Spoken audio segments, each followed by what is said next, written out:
This is Audible. Tantor Audio, a division of Recorded Books, presents The Adult ADHD and Anxiety Workbook, Cognitive Behavioral Therapy Skills to Manage Stress, Find Focus, and Reclaim Your Life. By J. Russell Ramsey, Ph.D. Foreword by Ari Tuckman, PSYD. Narrated by Daniel Henning. Publisher's note: this audio edition references worksheets that can be downloaded at newharbinger.com/52434. This publication is designed to provide accurate and authoritative information in regard to the subject matter covered. It is sold with the understanding that the publisher is not engaged in rendering psychological, financial, legal, or other professional services. If expert assistance or counseling is needed, the services of a competent professional should be sought. Foreword. I tell clients and presentation audiences that if you have ADHD and you're not at least a little anxious and depressed, then you're not paying attention. Okay, that's a joke, and it's also painfully true. If you're listening to this, then you know what I'm talking about. If you're not managing your ADHD well, you will probably have more setbacks, disappointments, frustrations, and just plain situations where you don't want to do what you planned to. Or at least hope to.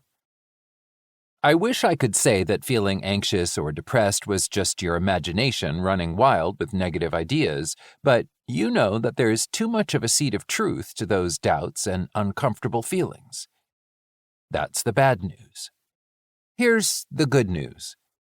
Just as poorly managed ADHD can make it really easy to feel anxious, getting on top of your ADHD makes it a whole lot easier to legitimately have less to worry about. This is really important if you saw a therapist or took medication for anxiety before you were diagnosed with ADHD. Hopefully, it was somewhat helpful, but it never worked as well as you would have hoped, did it? It's kind of like painting the water stains on the ceiling but not fixing the leak in the roof. All it takes is yet another ADHD moment for all those bad feelings to come flooding back in again. That's what is so great about this book. It's chock full of strategies to help you actually get more done and, equally important, then feel good about it. ADHD is fundamentally a neurological condition, but there's a ton of psychology that develops from a lifetime of ADHD moments. Not only is it harder to consistently do the right things at the right times, but it also becomes harder to give yourself credit for what you're doing, or to believe that you're up for the challenge in the first place. I can't think of a better person to write this book than Russ Ramsey, Ph.D. He is the epitome of the clinician and researcher. He knows how to work directly with people, and he knows all the research that guides the most effective interventions. I always learn something from his writing and presenting, and I quote him all the time in my presentations. He's really good at integrating what others have found, adding his own insights, and explaining it in a way that makes sense. Cognitive behavioral therapy is the perfect method to break the ADHD and anxiety pipeline. It can reduce the impact of ADHD on your daily life and also give you the tools to bounce back from those situations that go sideways. If you put in the effort, you will feel better for it. Russ knows that the goal isn't to have less ADHD or anxiety, it's to have more of a life. This means making better use of your time, chipping away at procrastination, making your relationships more satisfying, handling the inevitable setbacks resiliently, and making the time to take good care of yourself. This is what will empower you to pursue what is really important to you. That's the final payoff, and you deserve it. Ari Tuckman, PSYD, author of 4 books on ADHD, ADHD After Dark, Understand Your Brain, Get More Done, more attention, less deficit, and integrative treatment for adult ADHD. Introduction. Feeling emotionally overwhelmed by life. You're most likely listening to this book because you're an adult with attention deficit hyperactivity disorder, ADHD, who's also experiencing anxiety. I'm calling this the adult ADHD anxiety connection.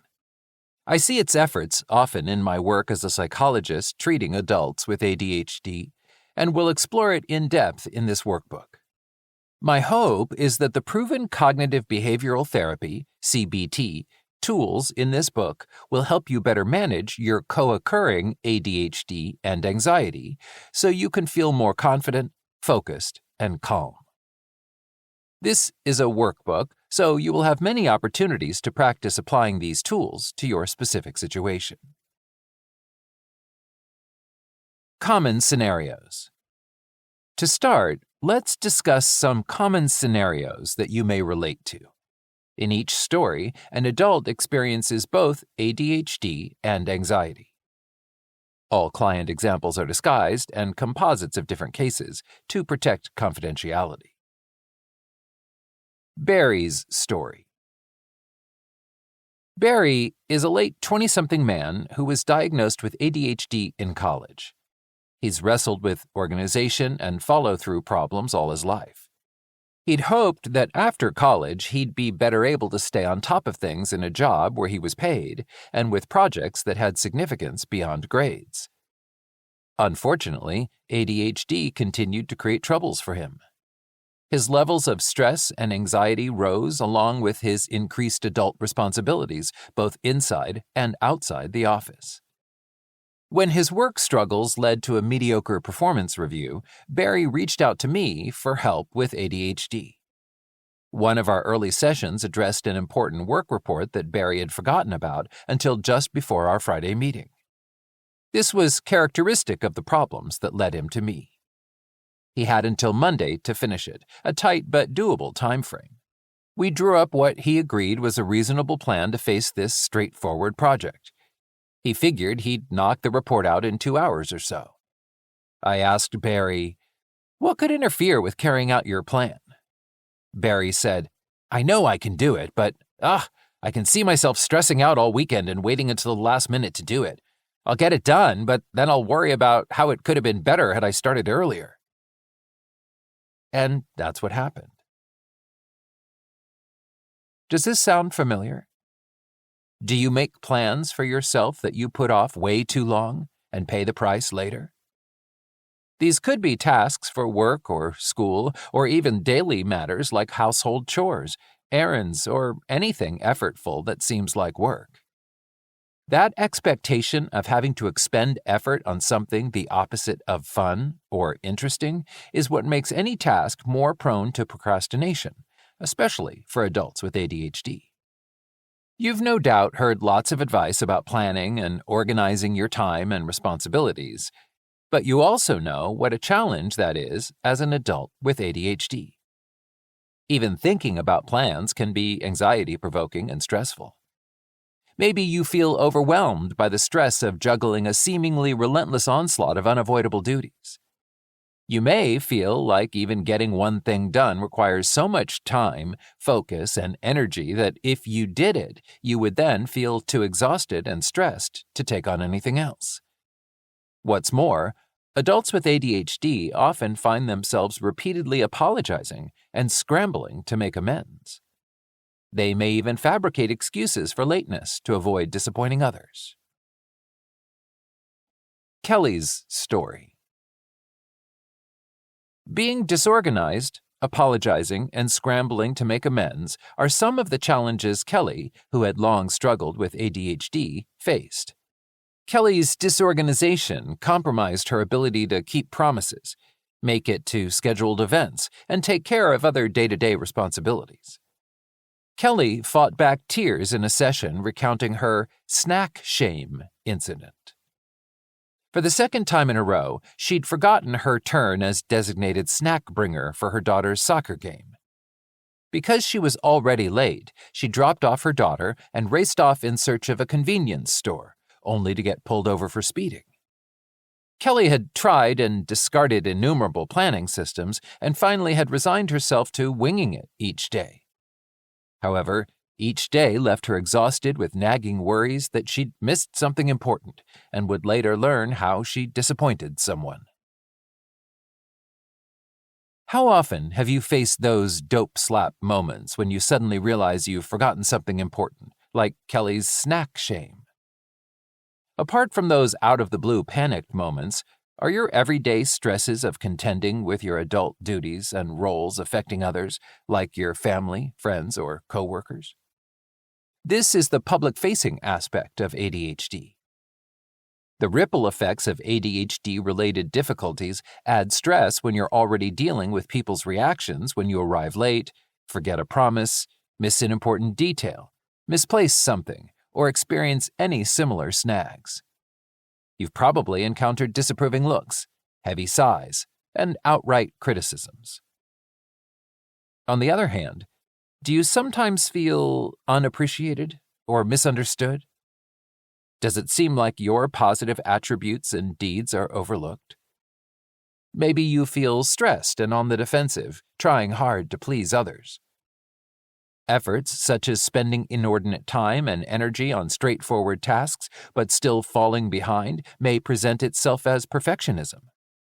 You might identify ways other people could help you, but hold back asking because you're worried that you'll appear high maintenance and that they'll dismiss your requests. Susan faced these issues.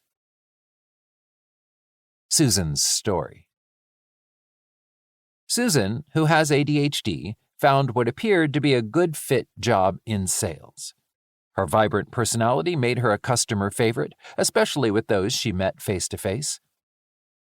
However, following up with clients by phone or email stressed her out. Due to her anxieties, Susan typically let phone calls go to voicemail and put off replying to emails.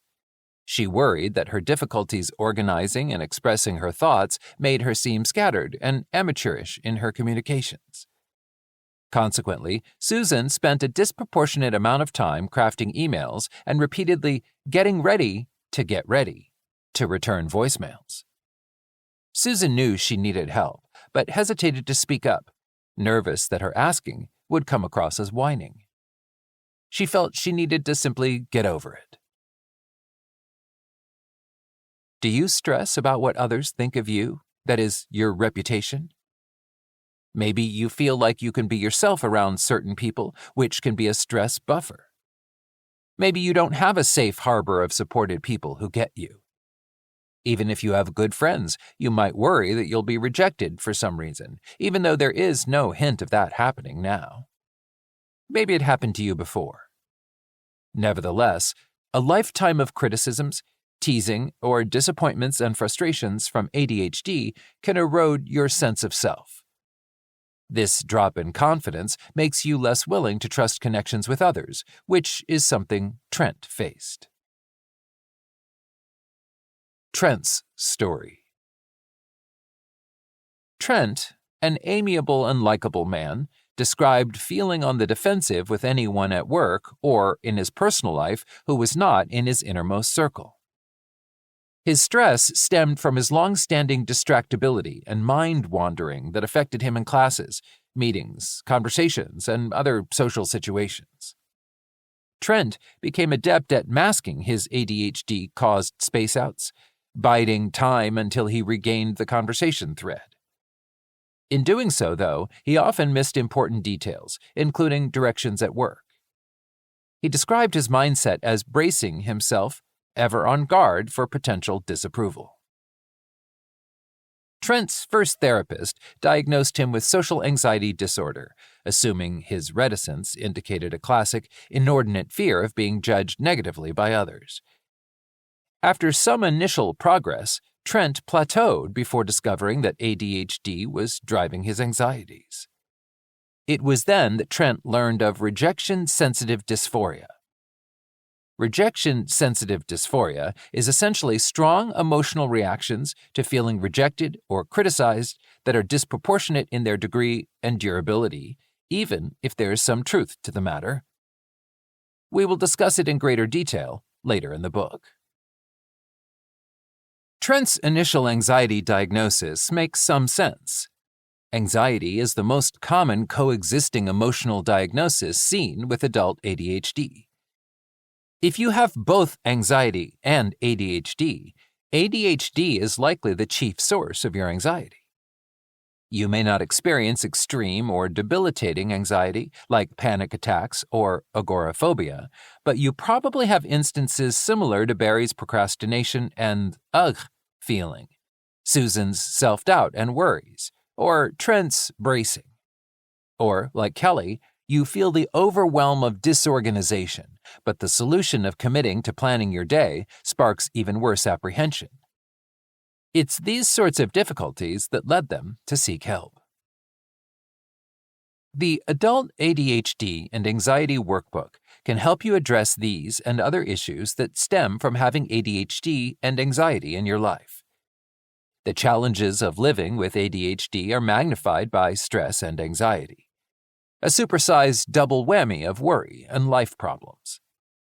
In fact, many people first seek help for anxiety or depression and only later discover that ADHD was the missing puzzle piece. Perhaps you were diagnosed with ADHD in childhood. Some still view it as a childhood diagnosis, but it is now known to persist into adulthood for most children and teens with the diagnosis. If you were diagnosed as a child, you may have taken medications or taken steps like sacrificing sleep and extracurriculars to keep up with school. You may have also benefited from structure that others provided, such as parents helping you with homework. The responsibilities and roles of adulthood are less forgiving.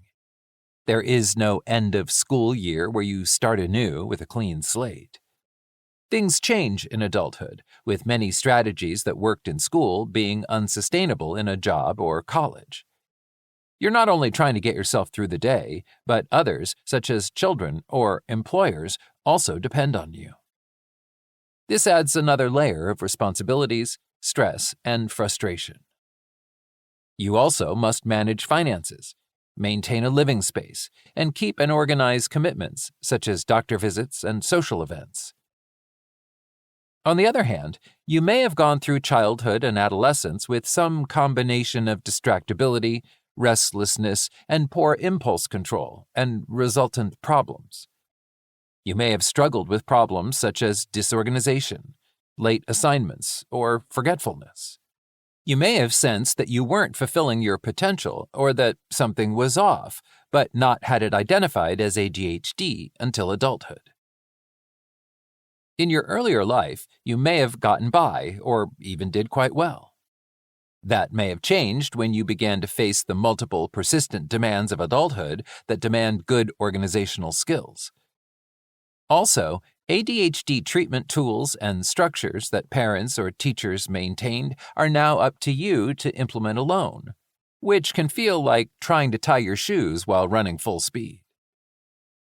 Hopefully, you now know that your struggle with procrastinating, getting to places on time, keeping up with children's schedules, and having poor follow-through on plans isn't due to lack of desire or capability, but due to ADHD.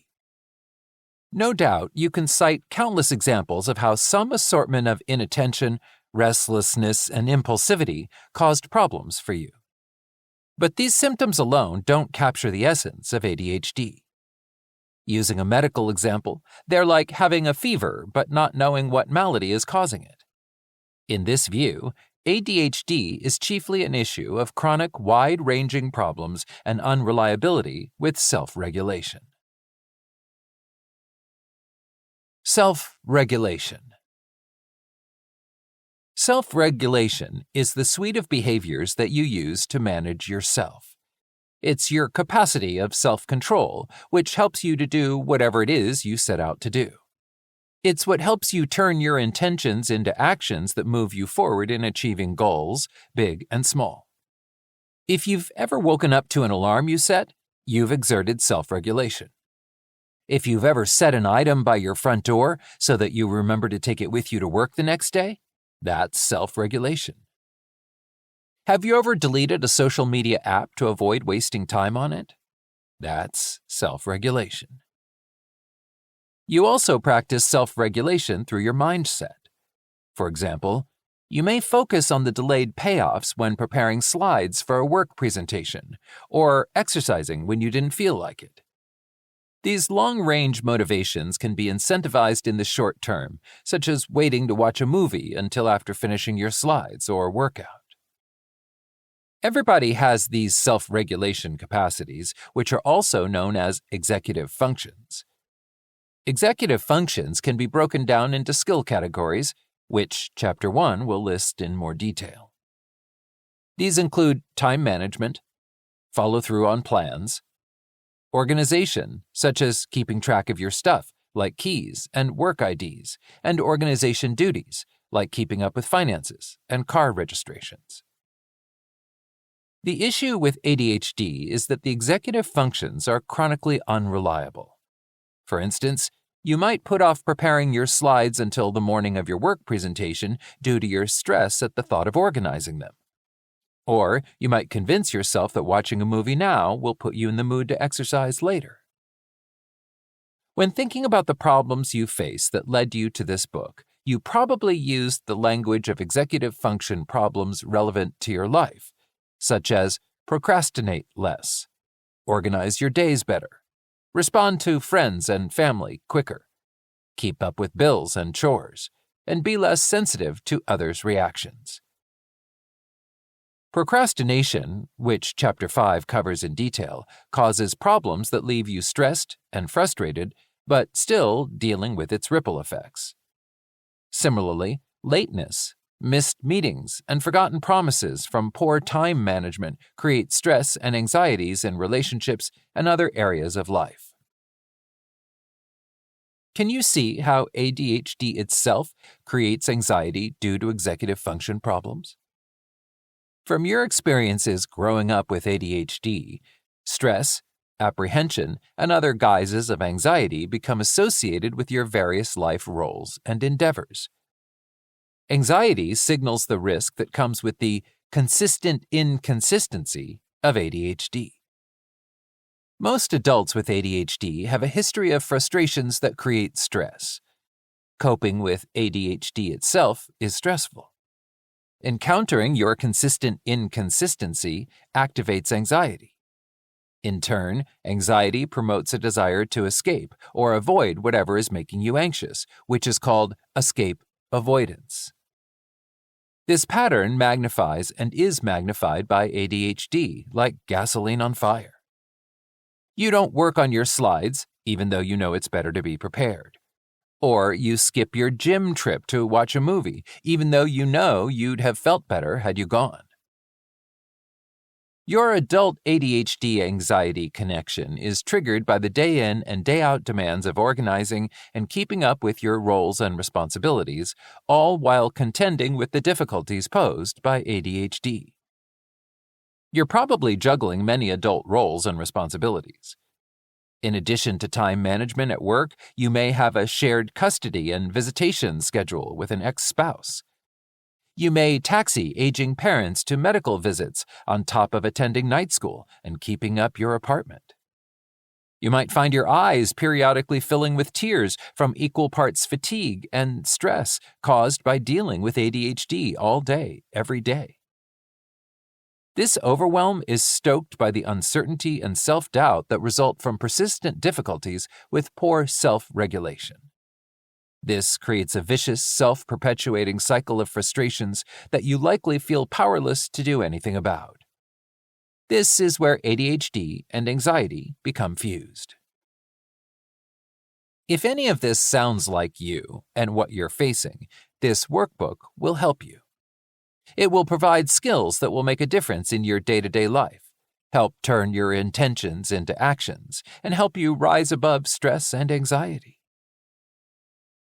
Everyone has felt levels of stress, anxiety, and other unpleasant feelings that made us avoid carrying out a plan despite knowing we'd feel more stressed later. Hence, this workbook is all about implementation, helping you do whatever it is that you set out to do.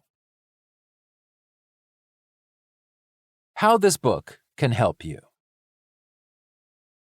I offer you this workbook, first and foremost, as a psychologist who specializes in adult ADHD.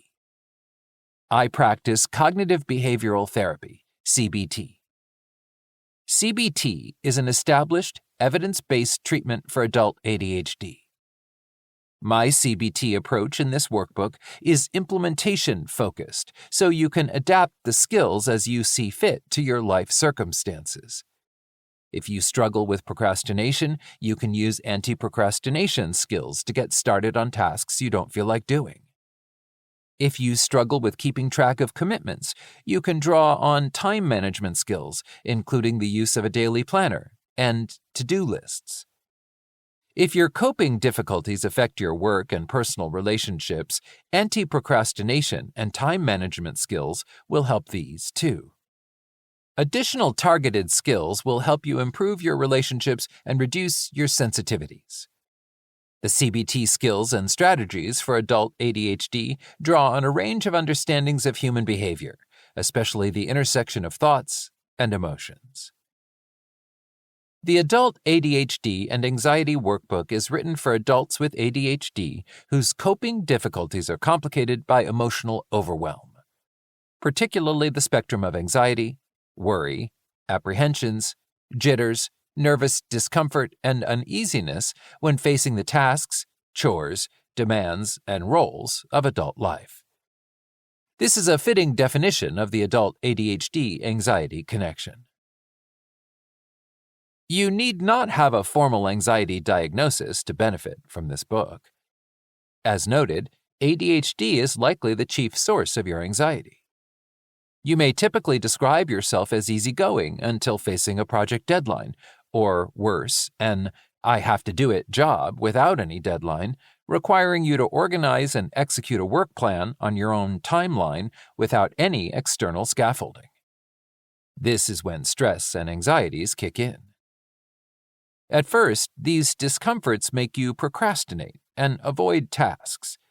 Then, you reach a point of no return where there are no other options but to do the task.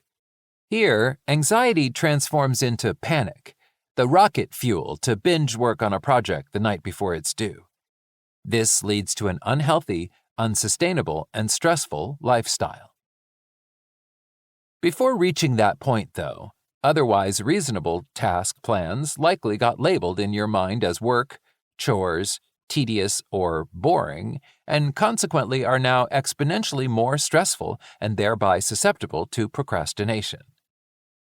This connection probably stems from your lifetime struggles with ADHD, which triggers anxiety.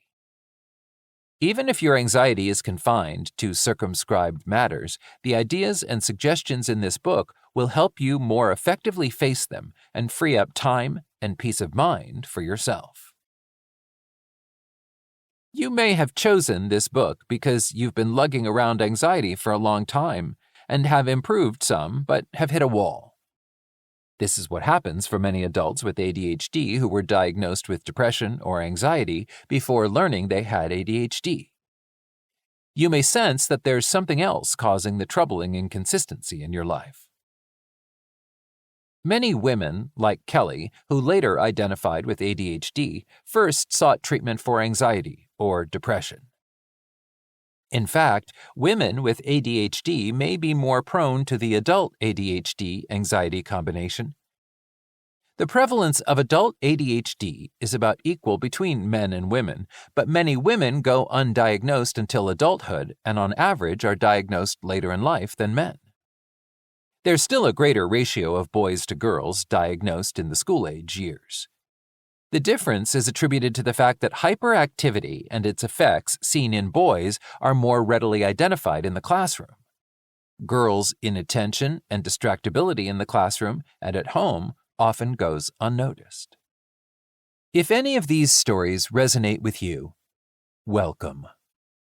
This workbook is for you too. Let's now turn to what the book aims to do for you and how you can make it work best for you. How do I get the most out of the book? There are ample opportunities for you to personalize this book. To help you identify personally relevant examples, chapters have reflection and practice exercises related to your experience of ADHD. There are explicit suggestions and frameworks not only for what to do or not do, but also for how to implement the advice. Please remember that one of the insights from the contemporary view of ADHD is that it's a performance or implementation problem, not a knowledge problem. You might have the thought, if I could do these exercises, I wouldn't need this book. Or, I know exactly what to do, but I just don't do it. Much like different routes you can take when driving to a destination, there are many ways to cope well with ADHD and regain control of your life. If any of the coping skills and tools aren't an exact fit with your style, you can adapt them to your circumstances. The coping strategies are blueprints for what to do that I hope will work for you, but focus on the skills that work best for you and customize the skills and tools. When they work for you, you'll use them more consistently and successfully. A coping action plan that you'll encounter throughout the book has 3 steps, which can be abbreviated as SAP. Be specific. Define tasks in actionable steps.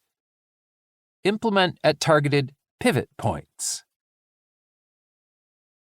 Targeted pivot points are designated transition points where you can actively shape the course of your day by implementing specific doable plans, such as coping strategies. For example, a targeted pivot point might be a set time each day, such as your morning wake time. It can also be tied to a recurring action in the flow of your day, such as after dinner. The idea is to make valued tasks a series of doable action steps that you believe you'll do, even if you're skeptical. Your challenge is akin to someone who says they can't cook. Then they're given a series of actionable steps. Get a saucepan. Fill it with water. Place it on the stove. Bring the water to a boil. Add the spaghetti. Yada, yada, yada. By completing the steps, they've just cooked. With this workbook, you'll have skills to practice and hone. Thus, use the strategies outlined in this workbook, including the SAP plan described previously, as recipe suggestions that you personalize to your tastes. CBT has been proven to be effective. It's the implementation of what works that is this workbook's focal point. Much like the recipe cooking analogy, even experienced cooks execute steps to make a dish. From this foundation, they experiment with new dishes and spruce up old ones. We're going to be making some dishes together. There'll be recipes of skills, tools, and exercises to help you meet your goals, including dealing with ADHD and its accompanying stress and anxieties. You'll practice these exercises with examples from your life. Then you'll go and use them in real time, which is like putting your dish in the oven and eventually enjoying the finished product, your positive coping results. You'll be the master chef of your adult ADHD anxiety kitchen. I invite you to take the first specific, actionable step by turning to Chapter 1, your first pivot point. Let's get cooking. Chapter 1. Understanding ADHD, anxiety, and their connection. When Barry completed his ADHD evaluation, he greeted news of his diagnosis by slowly bending forward. After a moment, he straightened up, releasing a big exhale of relief. He now had an explanation that helped him make sense of his long-standing, confounding struggles with disorganization and keeping up with responsibilities. These happened first at college and later at work and at home, despite hearing so much about his potential and his many efforts to work harder and do better. When Kelly completed her evaluation for ADHD, she also greeted news of her diagnosis by slowly bending forward. After a moment, she straightened up, releasing a torrent of tears. After collecting herself, she described feeling equal parts relief with having a way to understand her struggle and mourning about how her life could have been different with an earlier diagnosis. A forced academic leave from college was the reason she sought the evaluation. She, too, had heard so much about her potential and that she only needed to work harder and apply herself better. ADHD takes no prisoners. Many people like Barry, Kelly, Susan, and Trent, and maybe you at some point, lament lost jobs or promotions, relationship breakups and lost friendships, unfinished degree programs, and other lost opportunities and goals. The power of an accurate diagnosis of ADHD and how it can change your outlook is captured by the title of an early popular book on adult ADHD called "You Mean I'm Not Lazy, Stupid, or Crazy?" It's not the diagnostic label per se that opens the avenue for change. It's seeing clearly how ADHD affects your day-to-day affairs, what it means for real life. When you see and understand ADHD rather than merely trying to gauge your attention and restlessness, you can catch ADHD in action. Better yet, you can predict and plan for navigating trouble spots. The skills and strategies in this workbook are designed to help you better organize and execute these and other intentions. What's more, they'll help you see and deal with the stress and anxiety of ADHD and how the coexisting conditions magnify and are magnified by each other. This is the essence of the change process in CBT for adult ADHD and anxiety. So, let's focus on what you want to get out of this book and capture some of your initial thoughts. Your goals are your motivations for facing ADHD and anxiety in the first place and will be important go-to reminders for you. Reflection. Write down your goals for using this workbook. Nothing is too big or too small. Anything from finishing that last college course to folding and putting away the clean laundry. The more specific and actionable the goal, the more likely you'll do it. Because of a lifetime of ADHD undermining your efforts, your plans and goals are colored and not rose-colored by your past frustrations and failures. These, in turn, become associated with feelings of anxiety and ugh. This is your anxiety signaling you that such plans and goals pose danger or at least the risk for failure, disappointment, or stress and tedium. There's a quick, enticing way to deal with this feeling to make it go away faster than any medication: avoidance. But this is precisely how anxiety creates the vicious loop of making you sidestep endeavors you know you can do, but that have also been markedly frustrating for you. These experiences make it even harder to overcome these feelings and execute your intentions. You probably chose this book because of this vicious loop of ADHD and anxiety and its effects on your life. You might have started listening to this book only to pause it, thinking, I know this stuff. I know what I need to do. I don't need another book telling me these things. But we're jumping ahead. What is it about adult ADHD that makes your endeavors such a struggle when everyone else seems able to manage? How does anxiety get hitched to ADHD in a way that makes ADHD even tougher to deal with?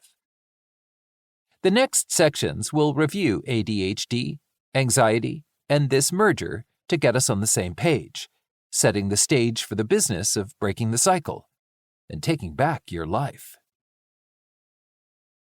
What is ADHD? But what does adult ADHD really feel and look like? Most certainly, attention and hyperactivity and impulsivity are ADHD's defining symptom clusters. They're not bad or wrong descriptors, but they're incomplete. When you scanned this book and thought it might be helpful, you probably didn't think, oh, this will help my attention, hyperactivity, and impulsivity. The introduction presented the contemporary view of ADHD as a chronic self-regulation inefficiency and inconsistency. More specifically, its difficulties with the various building blocks of self-regulation, the executive functions. Here's a list of categories from executive function rating scales. Time management, the organization of behavior over time working toward goals. Planning and organizing time and tasks and using available resources, such as instructions. Keeping track of commitments and stuff, using help. Impulse control or self-inhibition. Resisting temptation, delayed gratification. Emotional self-regulation. Gearing up to do something, soothing your feelings and reactions, or both. Motivation. An ability to feel like doing a hard thing when it is the right thing to do. Memory, working memory. Recalling information, keeping plans in mind, or both. Action, physical or mental restlessness, directing your behavior. Focus or attention. Ability to attend to what is important and avoid distractions. Effort. Devoting necessary time and energy to a task, often over multiple work sessions. Flexibility. Ability to adapt to circumstances, cognitively and emotionally. Getting started on things. Initiating action and effort. Self-monitoring. Checking in on how you're doing and tracking what you're doing. Organizing materials. Managing stuff. Shifting between tasks, juggling different roles and responsibilities. Problem solving, developing and implementing solutions and decisions. Reflection. Let's consider your executive function profile. Using the same list we've just discussed, consider each category as it applies to you. If something struck you about a category, for example, it's a challenge for you, make a note to capture your initial thoughts. Time management. Planning and organizing time and tasks and using available resources, such as instructions. Impulse control, or self-inhibition. Emotional self-regulation. Motivation. Memory or working memory. Action. Focus or attention. Effort. Flexibility. Getting started on things. Self-monitoring. Organizing materials. Shifting between tasks. Problem solving. This list lays bare how executive function difficulties and consistent inconsistency of ADHD create stress and worry when you face multiple adult role expectations. This illustrates the adult ADHD anxiety connection in action. In this way, ADHD can feel like food poisoning. Not the literal physical effects of eating tainted food, mind you. Rather, ADHD taints and punctuates the plans, goals, and endeavors you're invested in, motivated to work on, and really want to accomplish. These include both have to and want to endeavors. Your experiences of ADHD and ongoing coping difficulties can make them exercises in stress that leave you frustrated and feeling worse about yourself, like that sushi you typically enjoy, leaving you doubled over with stomach cramps. Consequently, the next time you think about ordering sushi, even if you logically know this time it'll be fine, nausea kicks in to warn and protect you, which is analogous to anxiety being the emotional nausea that kicks in with ADHD, reminding and warning you of past frustrations. What ADHD looks like is the image of an ADHD GPS, in which you enter your day's plans as destinations. You then track how closely you follow your designated routes and whether you reach your destinations, that is, fulfill your plans. Did you take detours but still arrive where you wanted as planned? Or did you change directions before realizing that even if you turned back now, you wouldn't reach your destination in time? Extending the analogy, while going in the wrong direction, you might have run out of gas, had a car breakdown, or faced other stress that undid you getting to your itinerary. Perhaps negative consequences extended beyond those for today's trip. Maybe being late meant that you've missed out on an opportunity. This mythical ADHD GPS also tracks your attention because, although you're facing your office computer, presumably working, your brain and attention are stuck in park, watching silly pet videos, idling but still burning fuel. These are all analogies for executive function problems commonly faced by adults with ADHD. CBT can be particularly helpful in working with adult ADHD because it focuses on the implementation of skills and strategies to help you follow through on your priorities and work around your executive function weaknesses to avoid such problems. Reflection. The following are some examples of common executive function problems that are sources of stress and anxiety for many adults with ADHD. For those that apply to you, rate how much of a problem they pose to you and write down your answer next to the item. Use a 1 to 5 rating scale, with 1 equals not a problem, 5 equals occasionally, sometimes, 3 equals often, 4 equals very often, 5 equals regularly, daily. There's no total score or formal profile. Simply see what your ratings reveal as areas of focus.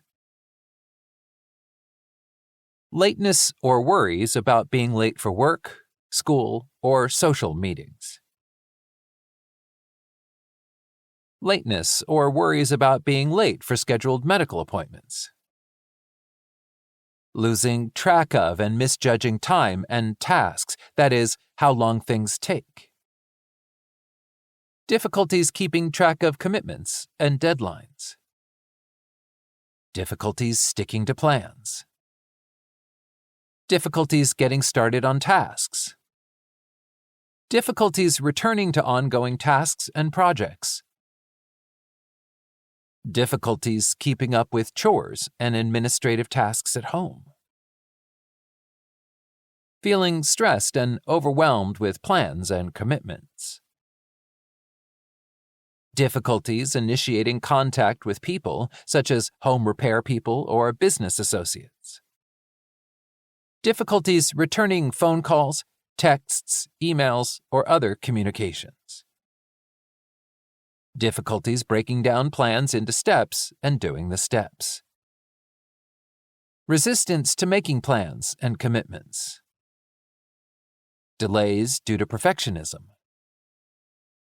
Difficulties handling feedback or criticism from others. Using coping strategies for a while, but then giving up on them. That's a long list. Remember the comparably long list of executive function categories earlier in the chapter? Your executive functions play a role in virtually everything you do. Your self-control uses up a lot of energy too. Such matters are particularly exhausting for adults with ADHD. This is consistent with recent findings of higher rates of fatigue among adults with ADHD.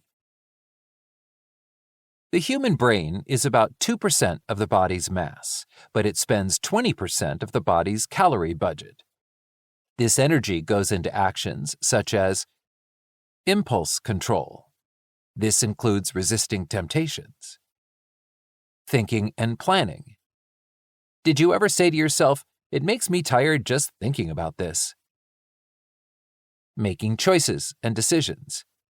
This is known as choice or decision fatigue. Task switching. There's no multitasking. Every switch is a brain drain. Other sorts of mental work. This includes listening to this book and being on in social settings. The level of mental demand of different tasks is called cognitive load, which creates physical fatigue because the mental is physical. For example, daydreaming uses 11 calories per hour, reading 42, and sitting in a class burns 65 calories per hour when learning new information. Other things like poor sleep, illness, or stress can deplete your self-control battery too. This is a reason that I will emphasize self-care and self-compassion as important tasks to help you replenish your energy and your overall well-being. It's time to circle back to the question of what ADHD is and the relevance of the answer to this book. First, the various problems that led you to seek out this book are rooted in executive function difficulties that underlie ADHD. The operative mission of executive functions boils down to the efficiency with which you do what you set out to do. Even seemingly straightforward goals, like working on a report, require initiation and execution of the necessary steps to accomplish the goal. This is the work of your executive functions, such as initiating and persisting on a task, dealing with people, avoiding distractions but still taking breaks as needed, and transitioning between different duties and roles. Second, the consistent inconsistency of ADHD is due to the fact that your executive functioning baseline is a moving target. ADHD is characterized by chronic, persistent difficulties and unpredictability in organization and follow-through. Accordingly, your functioning can be extremely up or down, depending on what you're facing that requires organization and follow-through. Colleague and ADHD expert Thomas Brown calls this the fundamental paradox of ADHD. In some settings, you can do quite well, if not exceptionally. In others, you run the risk of considerable struggles and frustrations.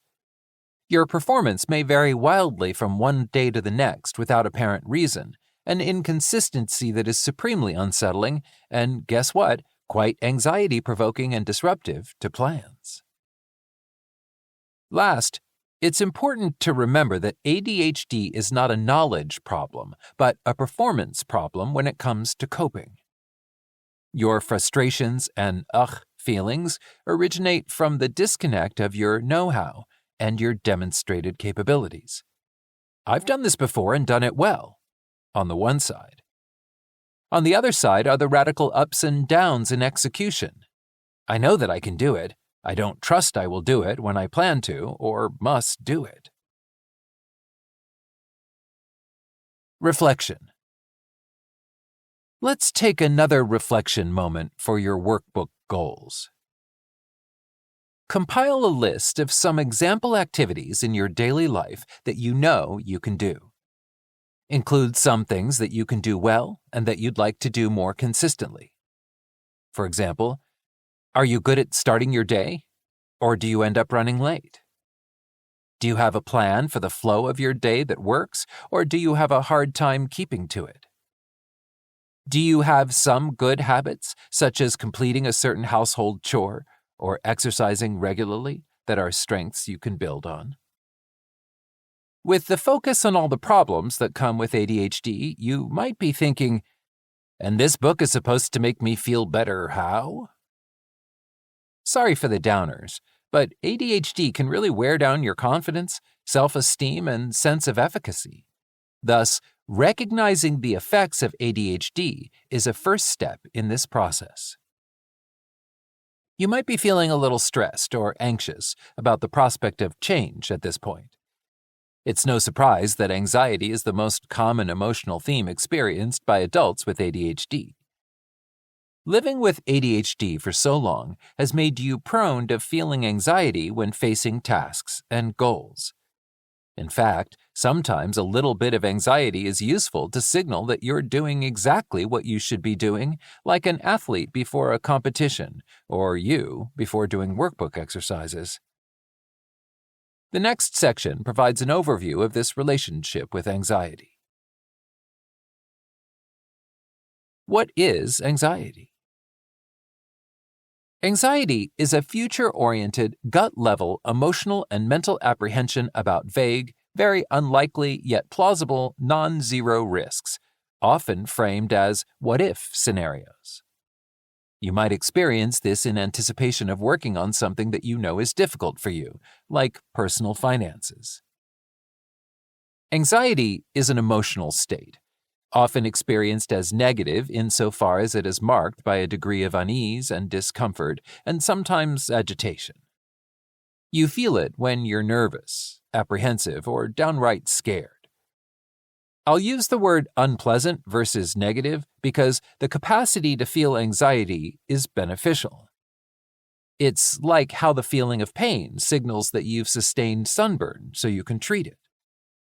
Anxiety helps you judge potential dangers and risks, such as when nearing an unchained, snarling dog.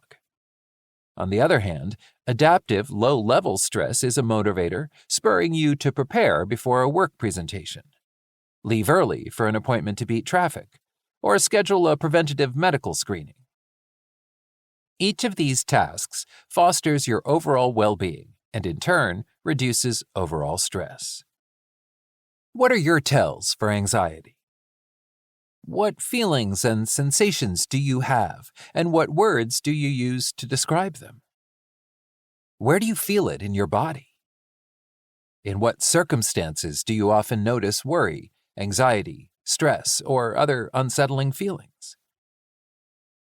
Your emotions are guided by your personal experiences, what you've learned about your world.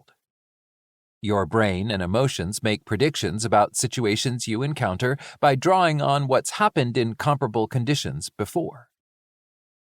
These predictions are also shaped by your here and now reading of what's going on around you relative to your current intentions. This is the way in which ADHD forms a relationship with anxiety.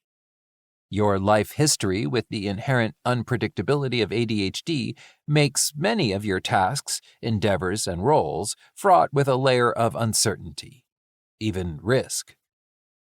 It's probably not life or death risk, or even risk of physical harm, like facing the snarling dog. It's Barry's uncertainty about carrying out his work plan due to the discomfort and tedium he anticipates stomaching. His reaction was steeped in his frustrations with innumerable school assignments and other writing duties, even as seemingly clear-cut as email responses. His anxieties also recalled all the disappointing grades on those school assignments, despite the hours he spent on them, troubles with previous monthly reports, and a chorus of voices reminding him of the potential he could reach if he only worked harder. These memories informed his anticipations about writing tasks that over time were infused with worry feelings. Even the idea of facing the monthly report triggered his ugh reaction in nanoseconds. Barry's reaction makes perfect sense based on his past, but was not aligned with his current goal to complete his work plan. As with other emotions, anxiety's signals require some deciphering. This includes considering your current situation, history, and objectives to determine how you can best interpret and handle them relative to your intentions. ADHD adds a layer to this process because, as with Barry, it affects all the factors informing and guiding your anticipations and reflexive interpretations, which anxiety uses to spot risks. For example, Trent is a friendly person, but his distractibility and forgetfulness caused problems for him in all sorts of social situations when he was younger. He forgot promises, dinner reservations, and band practices. These ADHD-related snafus, types of things that still happened in adulthood, turned his anxiety into an overactive alarm for disappointment and rejection. As a result, he slowly withdrew from all but an innermost circle of safe people. He didn't trust himself to make a good impression, so he adopted a deferential stance to try to avoid disapproval. Thus, his anxiety goaded him to play it safe and dismiss friendly overtures from others to connect as too risky. This response deprived him of potential friends. Reflection. Think about whether you face any commonplace situations where ADHD creates anxiety for you and interferes with your intentions. Write down your thoughts. Why does ADHD make me so stressed and anxious?